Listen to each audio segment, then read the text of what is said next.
도쿄 로폰기 힐스 37층 일본 외무성 아시아 대양주국 사무실에 전화벨이 울렸습니다. 새벽 2시였어요. 야마다 국장은 책상에 엎드린 채로 잠들어 있었습니다. 또다시 한일 관계 보고서를 작성하느라 밤을 새웠거든요.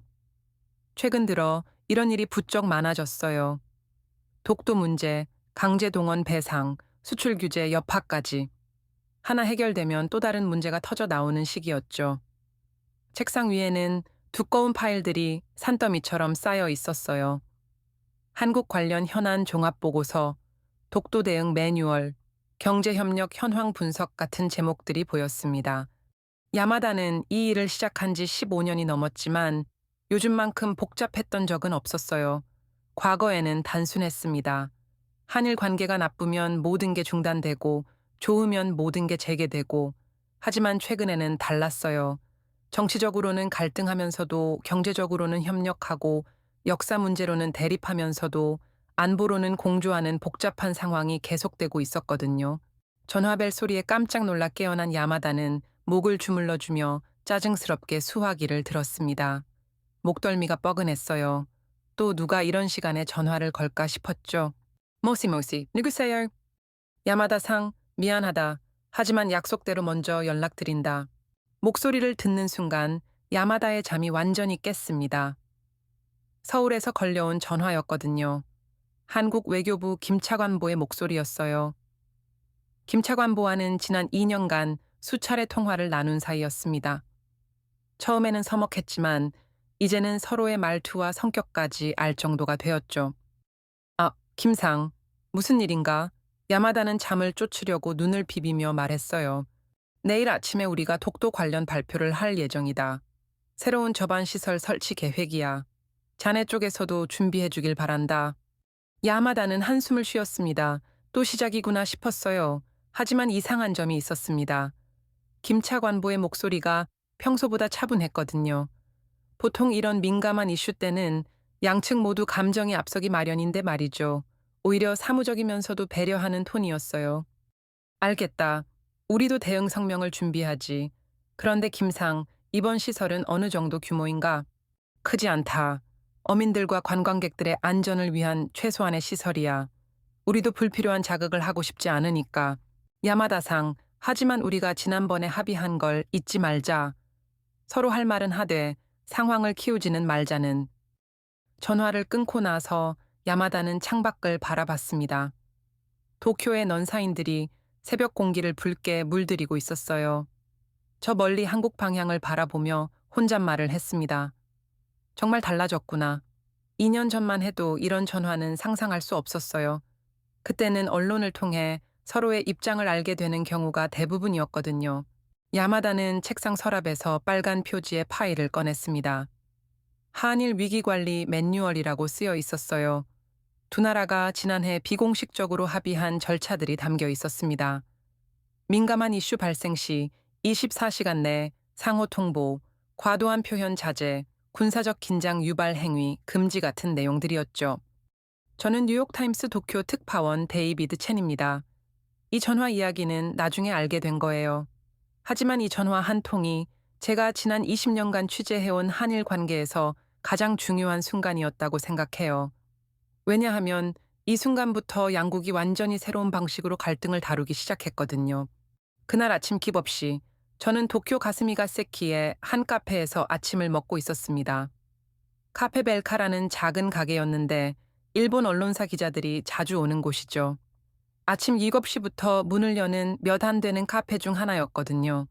정부 청사와 가까워서 새벽에 터지는 뉴스를 빨리 파악하려는 기자들이 모이는 곳이었어요. 갑자기 여러 기자들의 전화가 동시에 울리기 시작했어요. 아침의 평온이 한순간에 깨졌습니다. 독도에 뭐라고? 한국이 또? 요미우리 신문 기자가 큰 소리로 말했어요. 이번엔 뭔 시설을 짓는다는 거야? 아사히 신문 기자도 전화기를 귀에 대고 있었죠. 평소 같았으면 기자들이 발칵 뒤집어졌을 텐데 이상하게 반응이 차분했어요. 서둘러 나가는 사람도 없고 과도하게 흥분하는 사람도 없었습니다. 한 선배 기자가 이렇게 말하더군요. 또 시작이네. 근데 이번엔 좀 다를 거야. 양쪽 다 미리 준비한 것 같은데. 그는 30년 넘게 한일 관계를 취재해온 베테랑이었어요. 그의 직감은 대개 맞았습니다. 저도 궁금해져서 서울에 있는 동료에게 전화를 걸어봤어요. 연합뉴스의 박 기자였습니다. 박 기자, 독도 관련해서 뭔가 발표한다던데? 응, 오늘 오전 10시에 브리핑이 있을 예정이야. 근데 이상해. 보통 이런 때는 급하게 준비하는데 이번엔 너무 차분해. 마치 미리 준비해둔 것 같아. 정확히 오전 10시 서울에서 한국 외교부 브리핑이 시작되었습니다. 저는 도쿄에서 온라인으로 생중계를 지켜봤어요. 한국 외교부 청사 브리핑룸의 익숙한 풍경이 화면에 나타났습니다. 독도는 역사적, 지리적, 국제법적으로 명백한 우리 고유의 영토입니다. 대변인의 목소리는 단호했지만 표정은 의외로 평온했어요. 마치 미리 준비된 각본을 읽는 것 같았죠. 손짓도 차분했고 목소리 톤도 일정했습니다. 우리는 독도에 필요한 저반 시설을 설치할 주권적 권리가 있습니다. 이는 순전히 주민 편의와 해양 안전을 위한 것입니다. 규모는 소형 선박 2, 3척이 동시에 접안할 수 있는 수준이며 기존 자연 환경에 미치는 영향은 최소화될 것입니다. 여기서 한 가지 새로운 점이 있었어요. 과거와 달리 구체적인 규모와 목적을 상세히 설명한 거였죠. 다만 우리의 모든 활동은 평화적 목적이며 주변국과의 건설적 관계 발전 노력과는 별개임을 분명히 합니다. 우리는 한일 관계의 안정적 발전을 위해 계속 노력할 것입니다. 마지막 문장이 핵심이었어요. 별개라는 표현이 귀에 박혔습니다. 독도 문제와 한일 전반적 관계를 분리해서 보겠다는 뜻이었죠. 정확히 2시간 후인 오후 12시, 일본 외무성도 예정된 시간에 성명을 발표했습니다. 이것도 신기한 일이었어요. 보통은 몇 시간 뒤에 급하게 대응하는 경우가 많았는데 이번에는 정해진 시간표가 있는 것처럼 정확했거든요. 다케시마는 역사적으로도 국제법상으로도 명백히 일본 고유의 영토입니다. 한국 측의 일방적 행위는 극히 유감이며 받아들일 수 없습니다. 여기까지는 늘 듣던 레퍼토리였어요. 하지만 뒤따른 문장이 달랐습니다. 그럼에도 불구하고 일본은 이 문제의 평화적 해결을 추구하며 한일 양국의 건설적이고 미래지향적인 협력 관계 발전을 위해 지속적으로 노력할 것입니다. 특히 경제 안보, 기술 협력, 인적 교류 등 양국민에게 실질적 도움이 되는 분야에서의 협력은 계속 확대해 나갈 것입니다. 두 성명 모두 자국의 원칙은 분명히 했지만 동시에 평화적, 건설적, 미래지향적이라는 단어들을 반복 사용했어요. 그리고 둘 다 다른 협력과는 별개라는 메시지를 담고 있었습니다. 우연일 수 없었어요. 며칠 후 저는 서울로 날아갔습니다. 이 이상한 현상을 직접 취재해보고 싶었거든요. 인천공항에서 시내로 들어가는 공항철도 안에서도 계속 생각해봤어요. 분명히 뭔가 바뀌었는데 그 변화의 실체를 파악해야 했습니다. 서울 중구 태평로 외교부 청사는 여전히 엄숙한 분위기였어요. 12층 회의실에서 만난 한 고위 관계자는 처음에는 입을 다물고 있었습니다. 한국 외교관들은 보통 조심스러워해요. 특히 일본 관련 이슈는 더욱 그렇죠. 하지만 저와 15년간 쌓아온 신뢰 덕분인지 결국 조심스럽게 입을 열었습니다. 기세는 쓰지 말고 배경 정보로만 들어도. 새벽 2시 전화 이야기 들었나? 무세운 전화요? 우리가 먼저 도쿄에 연락했어. 내일 아침에 이런 발표를 할 예정이니까 당신들도 준비해. 서로 할 말은 하되 상황을 키우지는 말자고. 이 언제부터 그런 시스템이 있었던 건가요? 관계자는 잠시 망설이더니 이렇게 설명했습니다. 그는 커피를 한 모금 마신 후 더 자세한 이야기를 꺼냈어요. 지난해 수출 규제 사태 이후에 만들었어. 그때 정말 큰일 날 뻔했거든. 양쪽 다 감정적으로 대응하다 보니까 경제까지 타격을 받았잖아. 그 이후에 양측 차관보 라인에서 직통 연락망을 구축한 거야. 직통 연락망이요? 핫라인이라고 보면 돼. 민감한 이슈가 터지면 24시간 내에 상호 통보하기로 했고 이걸 우리는 세이프티 밸브라고 불러. 세이프티 밸브유. 압력 솥에 있는 거 있잖아. 압력이 너무 높아지면 김을 빼주는. 한일 관계도 마찬가지야. 갈등이 걷잡을 수 없이 커지기 전에 미리 김을 빼는 장치가 필요한 거지. 이해가 되기 시작했어요. 독도 문제는 양국 모두에게 절대 양보할 수 없는 핵심 이슈입니다. 하지만 그 때문에 모든 관계가 파탄 나는 건 양측 모두에게 손실이죠. 그래서 예측 가능한 갈등을 만든 거였어요. 그래서 성명 내용도 미리 조율하는 건가요? 조율까지는 아니고 서로 어느 선까지 갈 건지 미리 알려주는 거야. 너무 과격한 표현은 쓰지 말자. 군사적 긴장을 유발하는 행동은 하지 말자. 다른 협력 분야까지 건드리지는 말자. 뭐 그런 식으로. 하지만 정작 놀라운 건 그 다음에 벌어진 일이었어요. 독도 갈등이 한창 언론을 달구고 있던 바로 그 주에 도쿄 시나가와구의 스트링스 호텔 30층 회의실에서는 전혀 다른 풍경이 펼쳐지고 있었습니다. 그곳에서는 한일 양국의 주요 기업인들이 모여 있었어요. 삼성전자, SK하이닉스, 소니, 르네사스, 도쿄일렉트론. 양국의 주요 반도체 업체 임원들이 한자리에 모여 있었습니다. 이들이 논의하고 있던 건 차세대 반도체 공동 연구 프로젝트였어요. 총 1조 원 규모의 대규모 프로젝트였죠. 회의가 끝나고 나와서 만난 삼성전자의 이 상무가 제게 이렇게 말했습니다. 독도 문제와 반도체 협력은 완전히 다른 얘기예요. 우리가 독도에서 양보할 수는 없지만 그렇다고 해서 경제 협력까지 막을 이유는 없잖아요. 사실 일본 기업들도 우리가 필요해요. 하지만 여론이 악화되면 협력하기 어려워지지 않나요? 물론 쉽지 않죠. 하지만 보세요. 지금 독도 뉴스가 연일 보도되고 있지만 여기 일본 임원들도 마찬가지 생각이에요.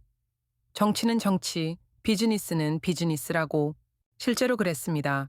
독도 갈등 보도가 양국 언론의 한 면을 장식하던 바로 그날 삼성전자와 르네사스가 차세대 전력 반도체 공동 개발에 합의한다고 발표했어요. 심지어 양국 정부도 이 프로젝트에 각각 200억 원씩 공동 자금을 지원하기로 했습니다. 이상했어요. 과거 같았으면 정치적 갈등이 경제 협력까지 얼어붙게 만들었을 텐데 말이죠. 르네사스의 다나카 상무는 더 솔직했습니다. 그와는 신주쿠의 한 이자카야에서 만났어요. 솔직히 말하면 우리는 한국 없이 못 살아요. 메모리 반도체에서 한국이 세계 1위잖아요. 삼성과 하이닉스의 디램, 낸드 플래시 없이는 우리 시스템 반도체도 의미가 없어요. 마찬가지로 한국도 우리 시스템 반도체 기술이 필요하고. 그럼 독도 문제는 어떻게 생각하세요? 그건 정치인들이 해결할 문제죠. 우리는 기업인이에요. 고객이 원하는 제품을 만드는 게 우리 일이고, 독도 문제로 이 협력을 중단한다는 건 양쪽 모두에게 자살 행위예요.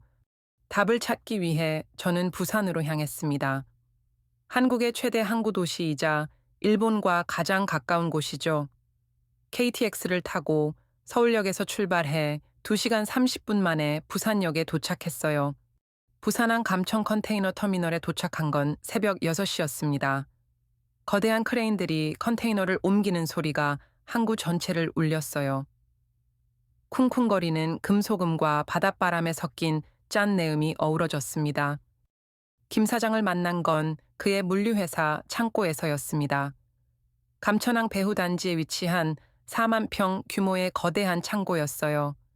안에 들어가니 온갖 종류의 부품들이 체계적으로 정리되어 있었습니다. 마치 거대한 도서관 같았어요. 이쪽은 일본에서 온 반도체 부품들이에요. 저쪽은 베트남에서 온 똑같은 부품이고요. 여기는 태국에서, 저기는 말레이시아에서 온 것들. 똑같은 부품을 여러 나라에서 공급받는 건가요? 그렇습니다. 이게 바로 우리의 3중 백업 시스템이에요. 일본 쪽에서 문제가 생기면 즉시 베트남이나 태국 라인으로 돌려요. 베트남도 안 되면 미국이나 독일 쪽 협력사가 있고요. 김 사장은 이걸 단순한 대비책이라고 했지만 저는 이게 정부 차원의 치밀한 전략이라는 걸 직감했어요. 2019년 일본 수출 규제 때 정말 혼쭐이 났거든요. 그때 깨달은 거죠. 한 나라에만 의존하면 안 된다는 걸. 특히 일본 같은 경우는 정치 상황에 따라 언제든 변할 수 있으니까. 창고 한쪽 벽에는 여러 개의 대형 모니터가 설치되어 있었어요. 실시간으로 각국 공급업체들의 재고 상황과 납기일을 보여주는 시스템이었습니다. 마치 항공관제소나 증권거래소 같았어요.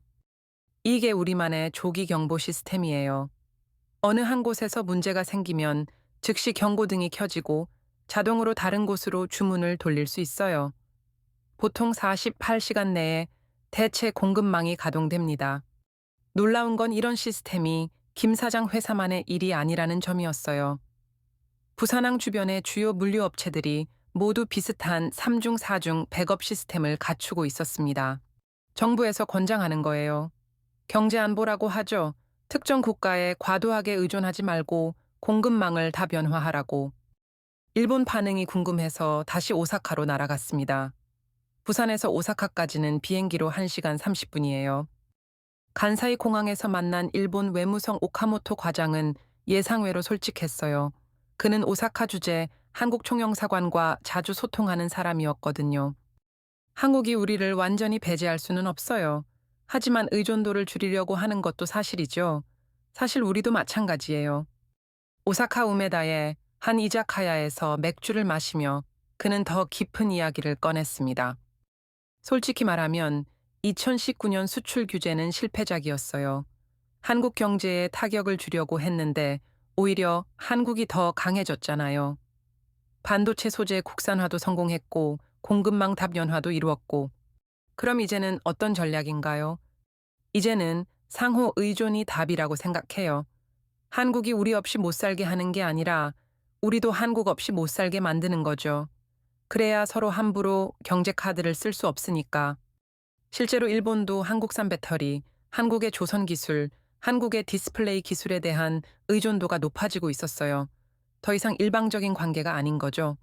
도요타도 한국산 배터리 쓰고 있고 소프트뱅크도 한국 반도체 없으면 안 되고 과거처럼 우리가 일방적으로 우위를 점하는 시대는 끝났어요. 가장 흥미로운 건 양국이 설정한 90일 룰이었습니다. 서울에서 다시 만난 외교부 관계자가 더 자세하게 설명해 줬어요. 그는 이번에는 청와대 근처 한 카페에서 만나자고 했습니다. 민감한 이슈가 터지면 90일 내에 반드시 어떤 형태든 정리를 해요. 완전한 해결은 불가능하더라도 최소한 중간 착지점은 찾는 거죠. 왜 하필 90딜인가요? 여러 가지 고려 사항이 있었어요. 더 길면 국내 여론이 걷잡을 수 없이 악화돼요. 더 짧으면 충분한 협의가 어렵고 90일이면 서로 체면도 살리고 실익도 챙길 수 있는 적정선이에요. 이게 바로 양국의 타임박스 협상 방식이었어요. 시간 제한을 두고 그 안에서 최대한 합리적인 결과를 만들어내는 거였죠. 실제로 그 90일 동안 양국에서는 흥미로운 일들이 단계적으로 벌어졌어요. 독도 갈등 30일째 되는 날, 부산시와 오사카시가 해양관광 협력 협정을 체결했습니다.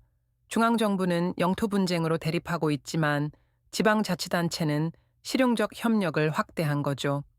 60일째 되는 날에는 양국 청년 200명이 참가하는 미래기술 공동연구 프로그램이 발표됐어요.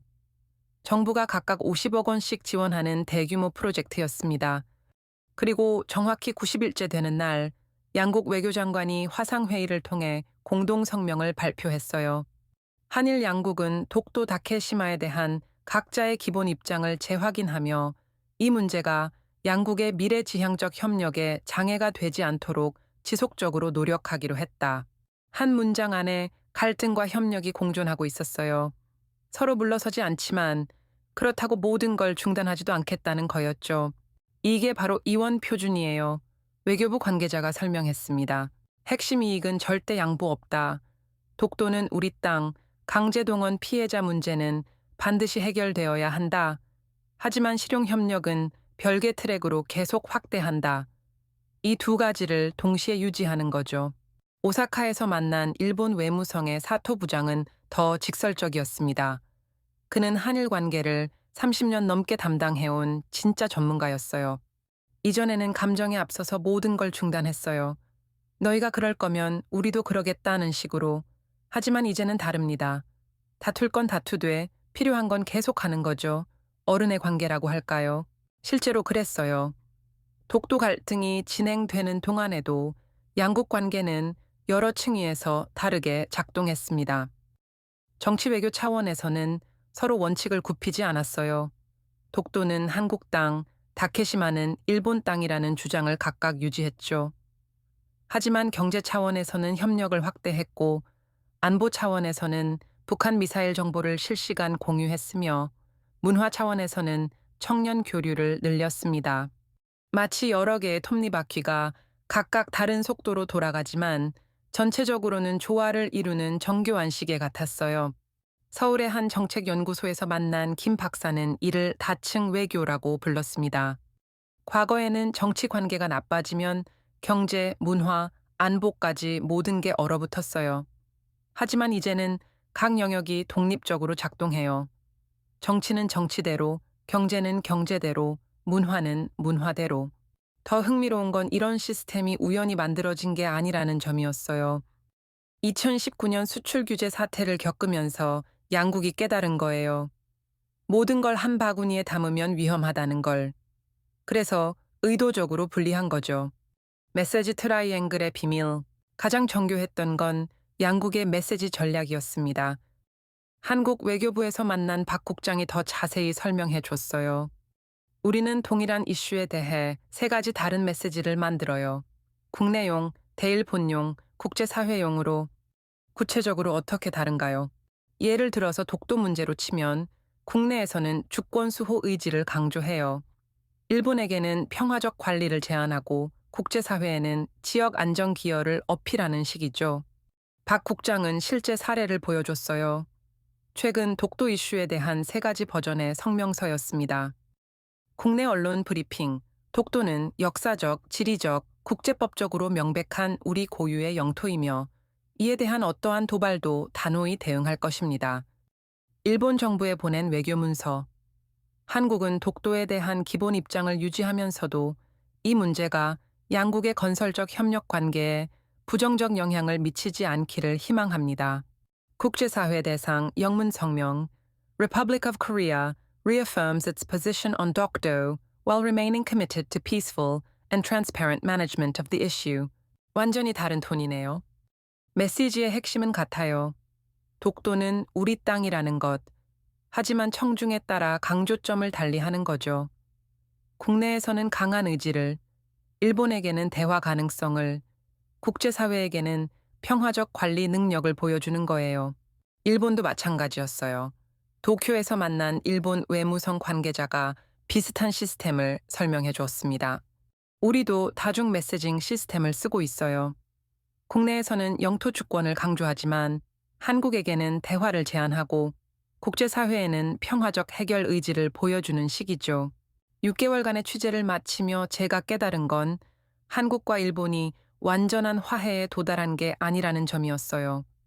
사실 그들은 완전한 갈등 해소가 불가능하다는 걸 받아들였습니다. 독도 문제, 과거사 문제는 여전히 해결되지 않았어요. 아마 앞으로도 오랫동안 해결되지 않을 거예요.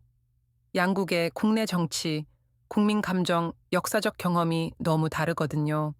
하지만 그렇다고 해서 두 나라가 영원히 등을 돌리고 살 수는 없잖아요. 그래서 그들이 선택한 방법은 갈등의 관리였습니다. 갈등을 없애는 대신 갈등이 다른 영역까지 전이되지 않도록 차단하는 거죠. 새벽 2시의 전화는 바로 그런 시스템의 상징이었어요. 서로 할 말은 하되 예측 불가능한 상황으로 치닫지는 않게 하자는 거였죠. 마지막 날 도쿄에서 서울로 향하는 비행기 안에서 창밖을 바라보며 생각했습니다. 구름 사이로 보이는 바다 어딘가에 독도가 있고 그 작은 섬을 둘러싸고 두 나라가 여전히 다투고 있어요. 하지만 그 다툼이 이제는 예측 가능하고 관리 가능한 수준에서 이루어지고 있습니다. 완벽한 해결책은 아니에요. 하지만 현실적인 해결책이죠. 비행기에서 내려 김포공항을 나서는데 공항 면세점에서 일본 관광객들이 한국 화장품을 사는 모습이 보였어요. 한편으로는 한국 여행객들이 일본 과자를 고르고 있었고요.